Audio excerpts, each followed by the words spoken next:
السلام علیکم ناظرین، میں ہوں آپ کا میزبان سلطان مرزا. آپ دیکھ رہے ہیں ہمارا یوٹیوب چینل 50 نیوز. ناظرین، آج ہمارے ساتھ موجود ہیں تحریک دفاع اسلام و پاکستان کے چیئرمین علامہ اشام علی ظہیر صاحب.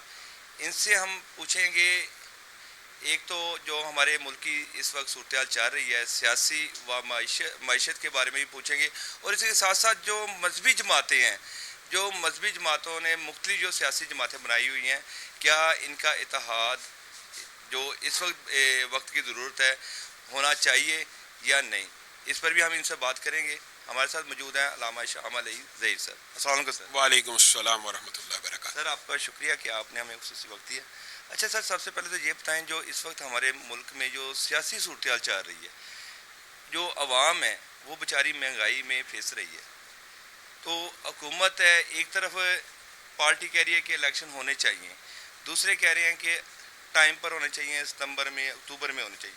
تو آپ اس بارے میں کیا کہتے ہیں کہ الیکشن ہونے چاہیے، یا جو اس وقت حکومت میں ہے وہ کہہ رہے ہیں ستمبر اکتوبر میں ہونے چاہیے؟ بسم اللہ الرحمن الرحیم. پہلی بات جو آپ نے معیشت کی ہے، ہم تو دین کے طالب علم ہیں اور یہ بات سمجھتے ہیں کہ پاکستان کے جملہ مسائل کا حل اسلام میں ہے اور اسلامی نظام میں ہے. 70 برس 75 برس ہو گئے ہیں پاکستان بنے ہوئے.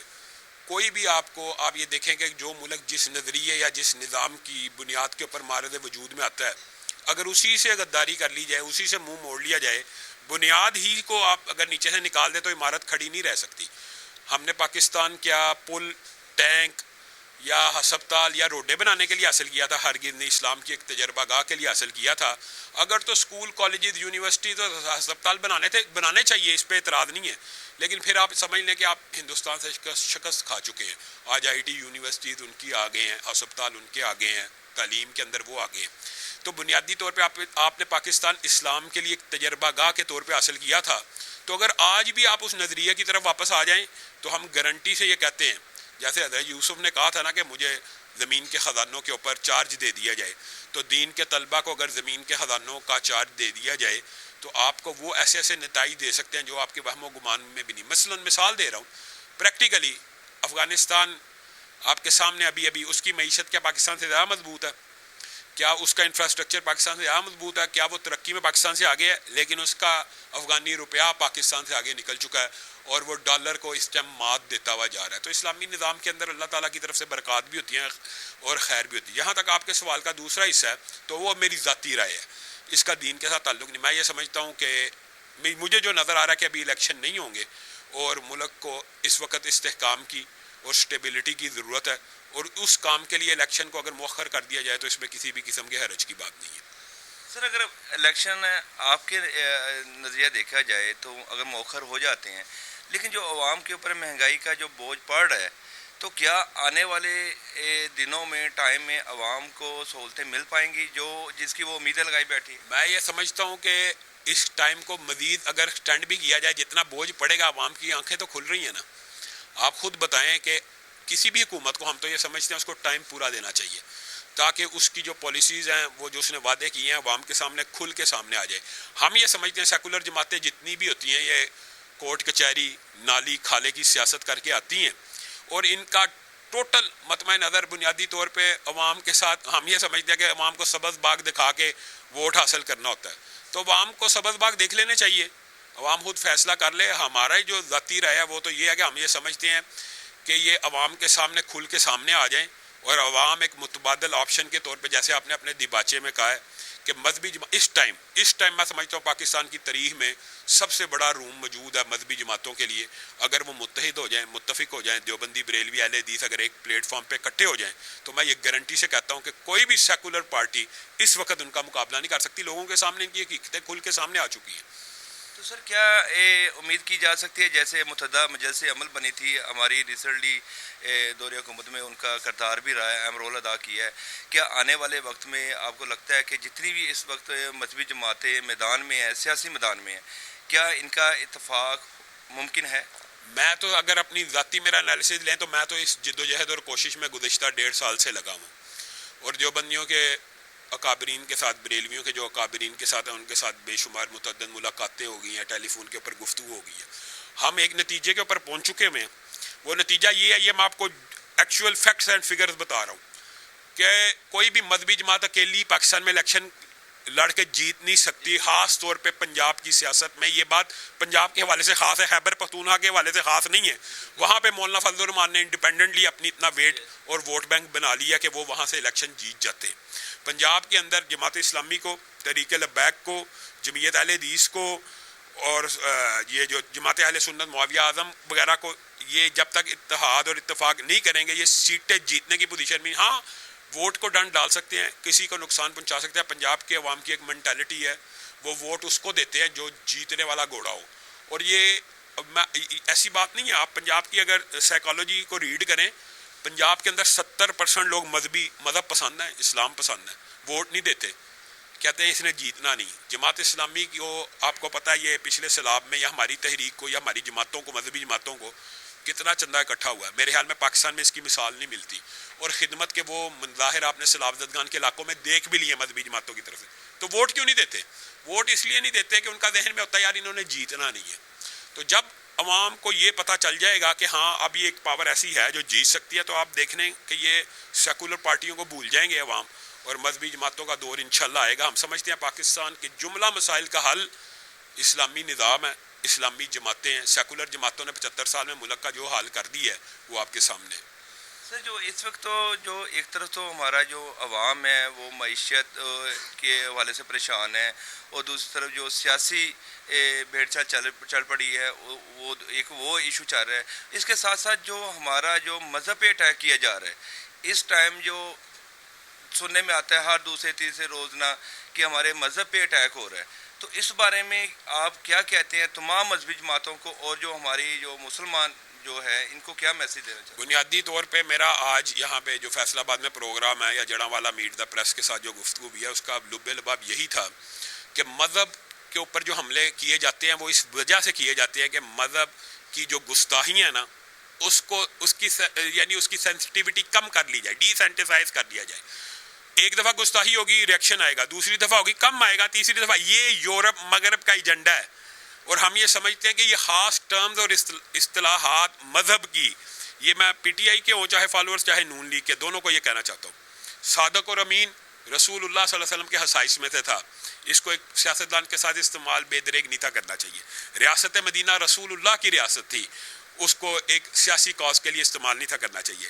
پھر وہ جو کل پرسوں بچے نے زبان پارک کے اندر کہہ دیا کہ رسول اللہ کے والدین کے بعد سب سے خوش قسمت والدین عمران خان ہے، میں سمجھتا ہوں کہ پوری پی ٹی آئی کو کھڑے ہو کے اس کو کنڈیم کرنا چاہیے تھا، روکنا چاہیے تھا، شٹ اپ کال دینی چاہیے تھی. بچہ تو اب شریعت میں مکلف نہیں ہے، نہ اس کے اوپر شرعی احکامات لاگو ہوتے ہیں، اس کا قصور نہیں ہے، لیکن اس کو کس نے پڑھایا؟ اس کا مطلب ہے مذہب کے اوپر تو حملے اندرون وطن سے بھی ہو رہے ہیں. مذہب کی بعض اصطلاحات کو نارملائز کیا جا رہا ہے، اور ہم یہ سمجھتے ہیں کہ یہ وہ بنیادی چیزیں ہیں جس کے اوپر دیکھیں دیوبندی اہل حدیث اور بریلوی ایک ہو سکتے ہیں. آج اگر ہم ایک ہونے جا رہے ہیں تو اس کی وجہ حرمت رسول ہے اور دفاع صحابہ ہے. کہ صحابہ کے خلاف دیکھیں ایک عرصے سے معاشرے کے اندر ہردہ سرائی کی جا رہی ہے. وطن کے اندر ہم نے جد و جہد کر کے 70 برس کی جد و جہد کر کے آئین پارلیمنٹ میں ایک قانون پیش کیا ہے کہ جو صحابہ کے خلاف بکواس کرے اس کی سزا 10 سال ہو. تو ایک طبقہ پورا کھڑا ہو جاتا ہے کہ یہ کیوں پیش کیا جا رہا ہے. گویا آپ توہین کرنا چاہتے ہیں. آپ لوگوں کو یہ کردار ادا کرنا چاہیے کہ جو بندہ توہین کرنے کی اجازت مانگ رہا ہے، جو اس بل کے خلاف کھڑی ہے ایک پوری جماعت، وہ چاہتی ہے ہم توہین کریں، تو ان کو آپ کو روکنا چاہیے. اور لوگوں کے ذہن میں یہ بات ڈالنی چاہیے کہ مقدسات، چاہے ان کے نزدیک ہمارے مقدسات نہیں ہیں، لیکن ہم اپنے اہل سنت کے مقدسات کی توہین کسی کو نہیں کرنے دیں گے. تو یہ اگر عوام میں شعور بیدار ہو جائے تو میں یہ سمجھتا ہوں کہ توہین کے یہ جو سلسلے ہیں بند ہو جائیں گے.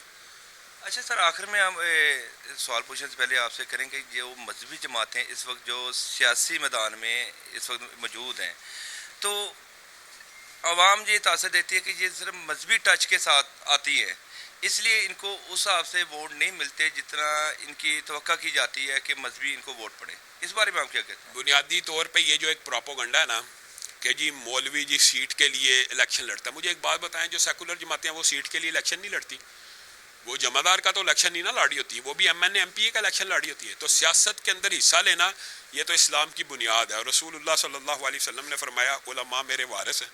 اور علماء وارث صرف ممبر رسول کے نہیں ہیں، سیاست رسول کے بھی ہیں، ریاست رسول کے بھی ہیں. ہم یہ چاہتے ہیں رسول اللہ کا دین ریاست کے اوپر، سیاست کے اوپر، معاشرت کے اوپر، معیشت کے اوپر غالب آ جائے تو جملہ مسائل حل ہو جائیں گے۔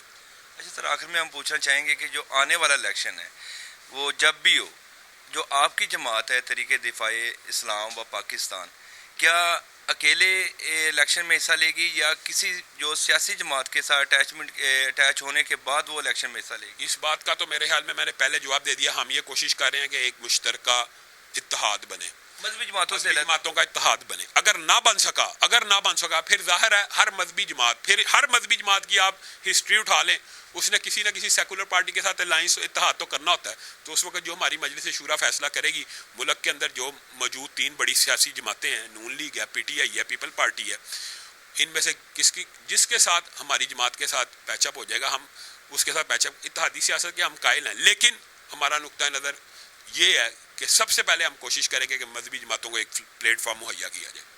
تو ویسے کیا لگتا ہے کہ کون سی سیاسی جماعت آپ سلیکٹ کریں گے؟ یہ تو وقت کے اوپر جو شورا ہوتی ہے اصل میں وہ فیصلہ کرتی ہے، لیکن میں یہ سمجھتا ہوں پاکستان کی اکثریت جو مذہبی جماعتیں ہیں، آپ کو پتہ پہلے انہوں نے نون لیگ اور پیپل پارٹی کو جوائن کیا، اب پی ٹی آئی بھی معاشرے میں موجود ہے، تو زیادہ جو رجحانات ہوتے ہیں وہ دائیں بازو کی جماعت کی طرف ہوتے ہیں، لیکن میں ایکچولی یہ سمجھتا ہوں یہ تینوں جماعتیں سیکولر جماعتیں ہیں نا، ان کی سیاست اسلام کی نہیں ہے، تو سیکولر جماعتوں میں سے کوئی بھی مذہبی جماعت جس کے ساتھ مرضی اتحاد کر لے، وہ تو ہوتا ہے حصہ بقدر جسہ کہ کون سی جماعت آپ کی کمیونٹی کو زیادہ رائٹس دے گی، انسان اس کے ساتھ ملتا ہے، یہ بنیادی بات ہوتی ہے۔ آخر میں ایک اور ہمارا سوال مس ہو گیا تھا کہ آپ کے جتنے بھی ہم کلپ دیکھتے ہیں سوشل میڈیا پہ، آپ کے بیان سنتے ہیں، تو آپ کا بڑا ہی نرم گوشہ ہوتا ہے تمام مسالک کے بارے میں، تو آپ اپنے جو انداز ہے آپ کا بیان کا، تو جو دوسرے جو مذہبی ہمارے علماء کرام ہیں، مفتیان ہیں یا دوسرے جماعتوں کے سربراہ ہیں، ان کے لیے کیا میسیج دیتے ہیں کہ عوام میں جو اتفاق اتحاد کی جو فضا قائم ہو مذہبی لحاظ سے، ان کو کیا میسیج؟ میں تو یہ سمجھتا ہوں ہر پھول کی ایک اپنی خوشبو ہوتی ہے، وہ علماء جو بعض مسائل میں سختی کرتے ہیں ان کا بھی نقطہ نظر کو کنڈیم ہم نہیں کرتے، لیکن میں آپ کو بتاتا ہوں، آپ نے یہ جو بات کی ہے کہ اس رویے کی وجہ سے میں یہ سمجھتا ہوں کہ معاشرے کو فائدہ ہوا یا نقصان، آپ بتائیں فائدہ ہوا ہے۔ اس ٹائم بریلوی لیڈر ہوں، دیوبندی لیڈر ہوں، سارے رابطے میں ہیں، اور جب بھی کوئی حساس نوعیت کا معاملہ آتا ہے، کوئی ایشو ہوتا ہے، تو ہم سارے ایک پلیٹ فارم کے اوپر جمع ہوتے ہیں۔ ابھی فیصل آباد میں جو ہمارا پروگرام ہو رہا ہے وہاں پہ بریلوی بھی آ رہے ہیں، دیوبندی بھی آ رہے ہیں، معاویہ اعظم طارق صاحب بھی آ رہے ہیں، تو اس کا معاشرے کو فائدہ ہو رہا ہے یا نقصان ہو رہا ہے؟ میرے خیال میں یہ معاشرے کو بہت زیادہ فائدہ ہو رہا ہے اور فائدہ ہوتا رہنا چاہیے، اور یہ میرے خیال میں اتنی وسعت ظرفی ہر مسلمان کے دل میں ہونی چاہیے کہ لا الہ الا اللہ پڑھنے کے بعد جو مشترکات ہیں، مثال دے رہا ہوں، ہم نے مشترکات کے اوپر ہی ایک ہونا نا، ختم نبوت کے اوپر، حرمت رسول کے اوپر، دفاع صحابہ کے اوپر، نہ کسی اہل حدیث نے دیوبندی ہونے کا اعلان کرنا، نہ دیوبندی نے اہل حدیث ہونے کا اعلان کرنا، تو جو مشترکات ہیں، مشترکہ ایشو بہت زیادہ ہیں، زنا، چوری، ڈکیتی، غیبت، فحشی، عریانی، بے حیائی۔ مجھے ایک بات بتائیے، کسی مسلک میں جائز ہے؟ تو پھر یہ ان کے اوپر تو عوام کو ایک کر لینا چاہیے۔ جی شکریہ سر آپ کا کہ آپ نے ہمیں خصوصی وقت دیا۔ جی ناظرین، یہ تھے علامہ شام علیہ ظہیر صاحب، جن سے ہم نے ملکی سیاسی و معیشت کے ساتھ ساتھ بات کی، تو ان کے ساتھ ساتھ جو مذہبی جو ہماری جو جماعتیں اس وقت سیاسی میدان میں کام کر رہی ہیں اس پر بھی بات کی، ان کے اتفاق اور اتحاد پر بھی بات کی۔ امید ہے کہ آپ کو ہمارا پروگرام پسند آئے گا۔ اسی کے ساتھ اپنے میزبان سلطان مرزا اور ہماری ٹیم کو اجازت دیجیے۔ اللہ حافظ۔ پاکستان زندہ باد۔